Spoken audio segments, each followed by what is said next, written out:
নিজৰ পত্নী আৰু তিনিগৰাকী ফুলকুমলীয়া কন্যাক এজন দেউতাকে কেনেকৈ হত্যা কৰিব পাৰে? নে ইয়াৰ আঁৰত আছিল কোনো তৃতীয় শক্তি? আজি গ্ল'বেল জ্ঞানত আমি উন্মোচন কৰিম অসমৰ ইতিহাসৰ আটাইতকৈ কলা অধ্যায়, ৰাজখোৱা ফেমিলি মাৰ্ডাৰ কেছ। এজন আদৰ্শ ন্যায়াধীশৰ পৰিচয়। উপেন্দ্ৰনাথ ৰাজখোৱা, ডিব্ৰুগড় জিলা আৰু সত্ৰ ন্যায়াধীশ। যিজন মানুহে সমাজক ন্যায় দিয়ে, যাৰ এটা কলমৰ খচত মানুহৰ ফাঁচি হয়, সেই মানুহজনৰ ঘৰত কি চলিছিল? উপেন্দ্ৰনাথ ৰাজখোৱা অৱসৰ ল'বলৈ মাত্ৰ কেইদিনমান বাকী আছিল। চৰকাৰী বঙলাটোত তেওঁ নিজৰ পত্নী পুতু আৰু তিনিগৰাকী কন্যা নিৰ্মালী, লুনু আৰু পুতলিৰ সৈতে বাস কৰিছিল।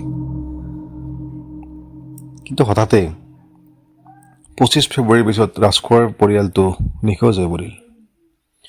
ৰাজখোৱাই সকলোকে ক'লে যে তেওঁলোক ফুৰিবলৈ গৈছে। কিন্তু আচৰিত কথাটো হ'ল, তেওঁ অকলে ঘৰৰ ভিতৰত সোমাইছিল আৰু কোনো ভিতৰলৈ যোৱা নিষিদ্ধ কৰিছিল। প্ৰায় এমাহ ধৰি পৰিয়ালটোৰ কোনো খবৰ নাই। ৰাজখোৱাৰ জোৱাইক আৰু আৰক্ষীৰ সন্দেহ হ'ল। যেতিয়া আৰক্ষীয়ে সেই চৰকাৰী বঙলাটোত তালাচী চলালে, তেওঁলোকে কিবা এটা বেয়া গুণ পালে। বঙলাটোৰ মজিয়াৰ তলত আৰু বাগিচাৰ এক কোণত আৰক্ষীয়ে মাটি খান্দিবলৈ আৰম্ভ কৰিলে। মাটিৰ তলৰ পৰা ওলাই আহিল এটা নহয়, দুটা নহয়, একেলগে 4টা মৃতদেহ। ৰাজখোৱাৰ পত্নী আৰু তিনিগৰাকী কন্যাৰ অৰ্ধগলিত দেহা ডিব্ৰুগড় আকাশ বতাহ কন্দনত কঁপি উঠিল। হত্যাকাৰী আন কোনো নাছিল, স্বয়ং উপেন্দ্ৰনাথ ৰাজখোৱা। কিয় হত্যা কৰিছিল? এই প্ৰশ্নটোৱে আজিও সকলোকে আমনি কৰে। এজন ন্যায়াধীশে কিয় নিজৰ পৰিয়ালক শেষ কৰিলে? কিছুমানৰ মতে ৰাজখোৱাৰ কোনোবা মহিলাৰ সৈতে অবৈধ সম্পৰ্ক আছিল।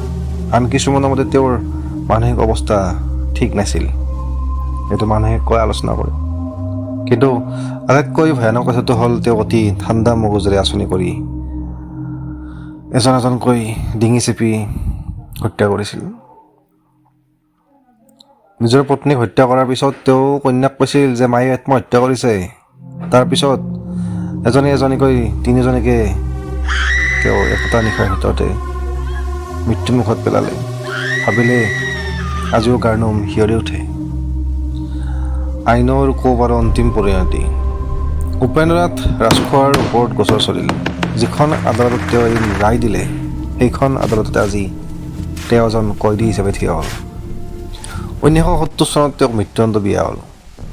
তেওঁ আছিল ভাৰতৰ ইতিহাসৰ প্ৰথমজন ন্যায়াধীশ যাক ফাঁচি দিয়া হৈছিল। আজিও সেই ডিব্ৰুগড় বাংলাটোৰ ওচৰলৈ গ'লে মানুহে ভয় কৰে। বহুতে কয় নিশা হ'লে তিনিগৰাকী কন্যাৰ হাঁহি আৰু কান্দোন শুনা যায়। ৰাজখোৱাই নিজেই নিজৰ লগত সেই ৰহস্য ৰৈ গ'ল আৰু আচলতে কিয় তেনে কৰিলে, সকলোৱে আজিও প্ৰশ্ন কৰে। ৰাজখোৱা ফেমিলিৰ এই কৰুণ কাহিনী আমাক কয় যে মানুহৰ মগজুৰ অন্ধকাৰ দিশটো কিমান ভয়ংকৰ হ'ব পাৰে। সমাজত সন্মান থাকিলেও ভিতৰি এজন মানুহ কিমান নিষ্ঠুৰ হ'ব পাৰে, তাৰ প্ৰমাণ এইটো ঘটনা। আপোনালোকে কি ভাবে? এয়া সঁচাকৈ মানসিক ৰোগ আছিল নে অন্য কিবা ৰহস্য? বন্ধুসকল, ভিডিঅ'টো ভাল লাগিলে লাইক কৰিব আৰু আপোনাৰ কিবা তথ্য জানা থাকিলে কমেণ্টত জনাব। পৰৱৰ্তী ভিডিঅ'ত আন এটা ৰহস্যৰ সৈতে লগ পাম। ছাবস্ক্ৰাইব কৰিবলৈ নাপাহৰিব। ধন্যবাদ। জয় অসম।